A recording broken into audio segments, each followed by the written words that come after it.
المسجد الأقصى من اليهود الغاصبين، اللهم حرر المسجد الأقصى من اليهود الغاصبين والصهاينة الغادرين المحتلين. اللهم إنهم آذوا عبادك المؤمنين، اللهم إنهم آذوا عبادك المؤمنين واعتدوا على المصلين. اللهم زلزلهم ودمرهم، اللهم زلزلهم ودمرهم. اللهم لا ترفع لهم راية، اللهم لا ترفع لهم في الأقصى راية، اللهم لا ترفع لهم في القدس راية، اللهم لا ترفع لهم في فلسطين راية، اللهم لا ترفع لهم راية ولا تحقق لهم غاية، واجعلهم لمن خلفهم عبرة.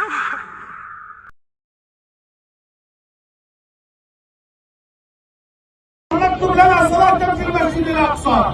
اللهم عليك بمنوال اليهود، اللهم انتقم من الظالمين، اللهم كن للأطفال والنساء والمساكين، اللهم عليك بمن ظلمهم، اللهم عليك بمن ظلمهم، اللهم عليك بمن تآمر عليهم، اللهم انتقم منهم شر انتقام، اللهم انتقم منهم شر انتقام، اللهم ارفع راية الإسلام عالية خفاقة، اللهم استخدمنا ولا تستبدلنا، اللهم إنا ضعفاء وهم ضعفاء، وأنت القوي، أنت القوي، أنت الجبار، أنت الجبار، أنت الجبار، أنت العلي، أنت المتكبر.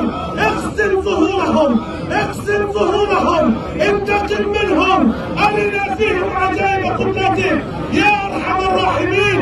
وصلى الله على سيدنا محمد وعلى آله وصحبه أجمعين، والحمد لله رب العالمين.